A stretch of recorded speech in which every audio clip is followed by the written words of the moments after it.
baby. What is happening on Thursday morning? Good morning to everybody out there on Twitch and YouTube, powered by First NorCal Credit Union. Shout out to First NorCal Credit Union, Dave and Greg. Hopefully you guys are doing great. Xfinity Mobile text line. We love all your texts coming in. You guys keep the show going, no doubt about that. Everybody getting off their graveyard shifts. You guys getting off at 7:30 in the morning, 8 o'clock. Are you garbage men, Teamsters, Recology, everybody out there in the Bay Area, good morning to you. If you're at work, getting ready for work, what's up? All my students, all my teachers, golf coaches. Jack Kennedy was on this morning. He didn't like my golf swing, Shaska. I was disappointed. That's okay. I want to give a special shout out to the women football teams. Flag football is now a thing for women, young women in high school right now. And my buddy Chuck Eggert, his daughter was, I don't know if she was the starting quarterback or one of the quarterbacks of the SI team. Well, and then we met another gentleman who said... Jack. He said his daughter was on the team as well. Now, I think they were in the car at 6:30 in the morning, but that's really cool that you got young women out there playing football. I know my two nieces would have loved to have been able to do something like that. One of them still playing basketball. The other one, Aaron, would have just died to play flag football. So Sophie Stiefel, daughter of Jack, hopefully I'm saying the last name correctly, but Jack is a good dude. She's a 14-year-old lacrosse player on steps from Tiburon. Huge fan. Jack, I met him at the Positive Coaches Alliance at Chase Center. Great guy. And he had the Gucci's on. He's like, hey, Bonte, look at my Gucci's. I'm like, oh, yeah, you're a P1. So anyway, he pops into the Olympic Club. I said, dude, you're everywhere. You are everywhere. Jack was running material. He was sauced up, no doubt about that. Who but he ran had to dip more out material? The people that were there or you and me? Well, we did run some material. How about Dwayne Allen, former tight end of the Colts and Patriots, with that fat Super Bowl ring on? I'm like, how about you just donate that? We could cancel this event, and we could get all these kids and we're traveling on. That thing was worth over $1 million. Anyway, shout out to Jack at SI Flag Football. Yes. That's a shameless shout out here on a Thursday. We're going to do it tomorrow, but he sent me videos and pictures. A premature shout out. Yeah, no doubt about that. So, Jack, he was unbelievable. What an event last night. We got to get David Lombardi into the O Club.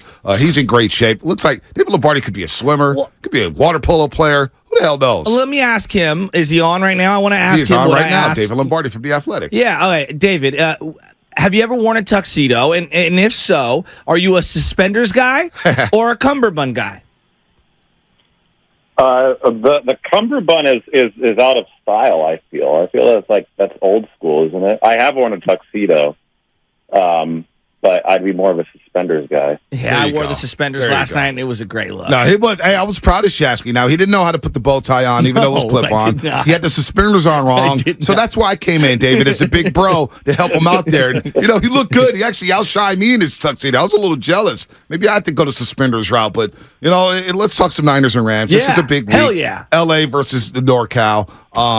They've had our number, whether it's the Lakers over the Warriors or the Dodgers over the Giants or the Rams winning that one big one in January, despite the 8 straight regular season wins the Niners have had over McVay and the LA Rams. Very surprising win from them. But let's start with Dre Greenlaws, who missed practice yesterday. Dre Greenlaws is a great player. Sideline to sideline, borderline reckless, but he does get nicked up at times. What's the plan if he can't go this Sunday against the LA Rams? Let's start there, David.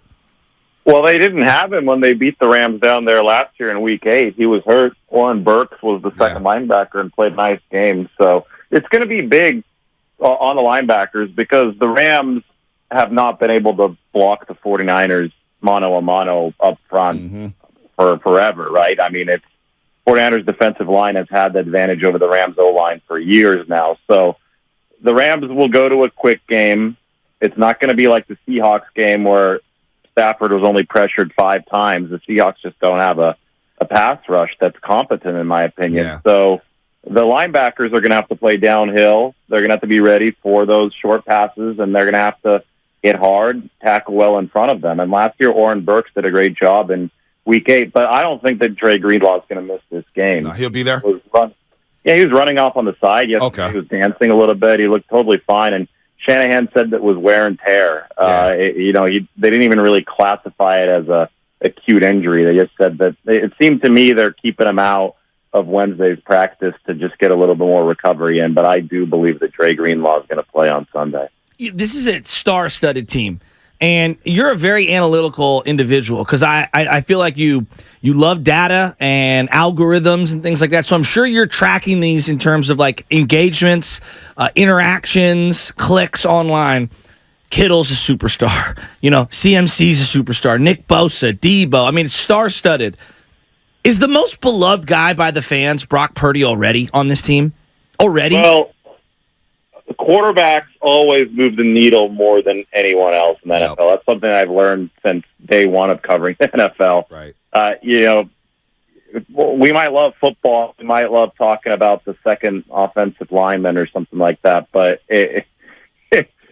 fourth string, fifth. I know there's not a fifth string quarterback, but if there were a fifth string quarterback, it would move the engagement needle more than Trent Williams. It would. It's just kind of how it works in the NFL. I just think that Brock Purdy's story is really compelling because he literally came from the last selection of the draft, number 262. So, people will see an underdog story just because of that. Now, I think that people hang on to the draft value or the draft pick selection a little too far past the actual event date, right? Brock Purdy, for all that we've seen now over the course of the past 2 seasons, has some physical characteristics of a first rounder. And it just so happened that he was drafted down at number 262, but he's got an elite burst, for example. We saw the scrambling ability against the Pittsburgh Steelers this past week. So, it's one of those situations where I think people are hanging on to the whole underdog thing for too long, and maybe that's making him even more popular right now amongst the fan base, amongst the casual fan, than it should. But yes, quarterbacks are always going to move the needle the most, and Brock Purdy is moving the needle at an exceptional level right now. No doubt. One of the 6 captains on the football team, getting the ball on time. I don't care how hard he throws, David. I never care about velocity. I keep saying this. This ain't the state county fair. You're not trying to win big old teddy bears or prizes or whatnot. Just get the ball out on time, get it to the right spots, and that's what he did on Sunday. What was the most impressive aspect of that win Sunday in Pittsburgh? Because the game was over after the Christian McCaffrey 65-yard touchdown run. What was more impressive? Was it the front 7? Was it the secondary? Was it Fred Warner blowing up Najee Harris on the Steelers' 4th offensive snap? What did you take away from Pittsburgh? Where did you come out and say, wow, that was impressive? Well, the fact that all of that happened in one game in week 1 was really impressive to me. It's so important that this team gets off to a good start so that you two don't have to go back to Philadelphia in January. No, but seriously, it's the 1 seed is a big deal, and it's something that the 49ers are good enough to be talking about the 1 seed. Like, if this were any other team that put on a good performance besides maybe the Niners, Eagles, Cowboys, one of the top-tier teams that hasn't really done it, and the 49ers have done it more than those other teams in the postseason in recent years. 3 out of 4 NFC championship games, they've been participants in them. So 1 week is enough for me to say, okay, this team's legit. They already have the track record behind them. They've already documented this over the past several years. I can say I know that this team has a chance to go the whole way. I don't think anybody's disagreeing with me. They have a chance, right? Right. And for the 49ers to go the whole way this year, I think they need to have that leg up in the postseason because you have such a bigger shot at making it to the promised land, making it to the Super Bowl if you have that bye, especially coming off of this extended season now that you have 17 games. And to get there, the 49ers can't get out of the gate slowly.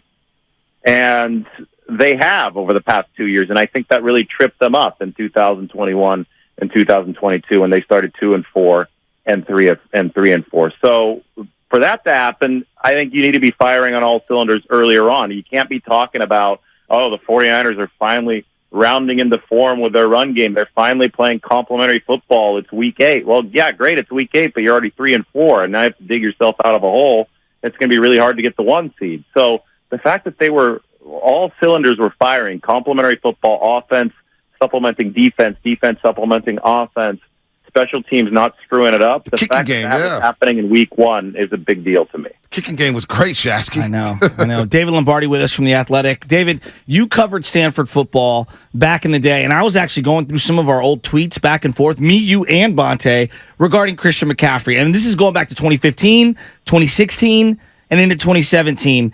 And all three of us were like, oh, this guy is a special, special player. Yeah. And I have tweets where you and I are saying Marshall Faulk 2.0. Yep. This guy's tougher than people are giving him credit for. He's an absolute beast. I really feel like there's a misrepresentation on who he was before he joined the Niners. Right. Since joining the Niners, though, 278 touches, 1,447 Right. total yards, 14 touchdowns, 0 fumbles, and the Niners are 13-1. As someone who has covered him Right. for close to a decade, it is wild how people thought he was some scat back when he might be the most complete back we've seen since Tomlinson, since Marshall Faulk, since Roger Right. Craig. I mean, he had a 3,864 all-purpose yards in one college season. To rack up that many yards, obviously you have to be really good, generationally good, but you also have to be really tough to get that many touches, right? The previous NCAA record in 2015, before McCaffrey broke it, was 3,250 from Barry Sanders, and that record was like 30 years old at the time, right? So he shattered it by over 600 yards. He did it because he was a running back, a receiver, a kick returner, and a punt returner. And then he went to the NFL, and he went 1,000, and that's something that only Roger Craig and Marshall Faulk had done before him.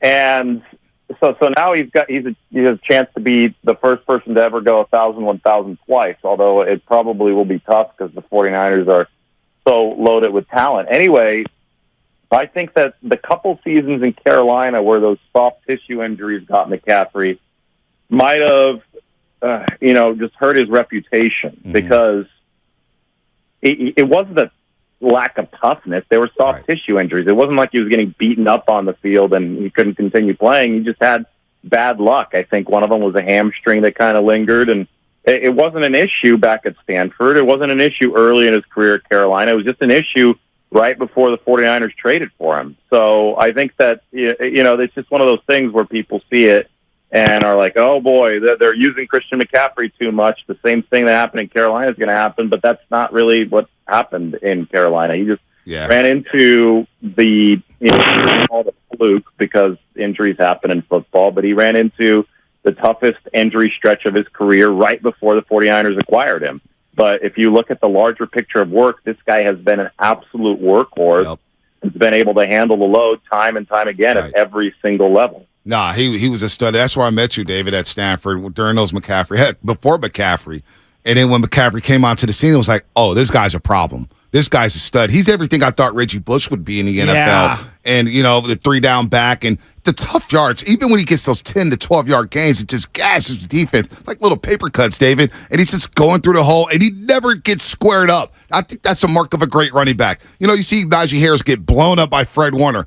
You don't really see that with McCaffrey, man. He braces himself well for contact, which I think preserves him down the line. And look, 15, I know a lot of people are going crazy. Get about the game. But he's such a matchup problem that even when he's on the field as a decoy, he opens up everything for guys like Brandon Ayuk, David. Yeah, he's a big Bruce Lee fan, right? And the whole flow like water thing that Christian McCaffrey's actually talked about, that he tries to flow like water through the hole and gets skinny at the right time, widens up the shoulders at the right time. It knows when to cut. He intrinsically understands the physics of the game, and that's so important. You could be the biggest, fastest, strongest guy out there, but if you don't understand the physics of the game, then you're going to get blown up because other guys are going to be close to as big, fast, and strong as you. Right. So Christian really, really just innately feels the game, and that's where so much of the talent comes from. The touchdown run, 65-yarder, which is a great example of everything firing on full cylinders for the 49ers. McCaffrey, they're still counting on him to beat at least one of the opponents mano a mano, and that was Levi Wallace, the cornerback coming in from the left side, and he beat him with a vicious spin move. He understood exactly what he needed to do to beat his one guy, and then the rest was history. And you could talk about feel down the sideline when McCaffrey slowed down. That was intentional so that Ray McCloud can clip Patrick Peterson. Yep. So just taking 2 or 3 miles mph off of the speedometer there is what made sure that wouldn't be a penalty. And so blockers block for the runner, but the runner also has to run for his blockers. And Christian McCaffrey understands that, and that's what makes him such a perfect back, not only for this system, but I think for any system. David, real quick before we let you go here, you wrote a great piece in The Athletic about Colton McKivitz and Burford blocking Aaron Donald. Obviously, Burford has been a topic of conversation around here, the right tackle spot, and Burford with a couple penalties on Sunday against the Pittsburgh Steelers. How can they hold up against Aaron Donald? And we know the Niners are always working the phones. A lot of fans asking about La'el Collins, who just got cut from Cincinnati. How do you think they hold up this week as Aaron Donald will probably line up over Burford and McKivitz at times this Sunday? Yeah, they're also going to have to look out for a rookie from the Rams named Byron Young. Yeah. Out of Tennessee, really, really fast edge rusher, 4.4 speed. Watching the game against Seattle, they gave Seattle so much trouble after Seattle lost its tackles. Only 12 total yards of offense for the Seahawks after halftime. So it's definitely something to watch. Just in general, great players on the defensive line are going to go seek out weaknesses. And the 49ers' two weaknesses were very clearly Spencer Burford and Colton McKivitz against the Steelers. I still remember back in 2019, very first possession, 49ers had Joe Staley and Mike McGlinchey hurt. We talked about that yesterday. They started Justin School and Daniel Brunskill in that game. And Justin School was the big question mark for the 49ers. So what did Aaron Donald do on the very first third down? He just walked out there to right tackle and lined up at edge rusher, and he just blew by Justin School. And the 49ers won that game. But that was week 6 in the Coliseum, by the way. They were wearing their red jerseys. Oh, we know. They were wearing their red jerseys again on Sunday. They won that game, but the way that Donald blew by School, Garoppolo had no chance. I mean, this was like snap of a finger. He was on him. It was a sack.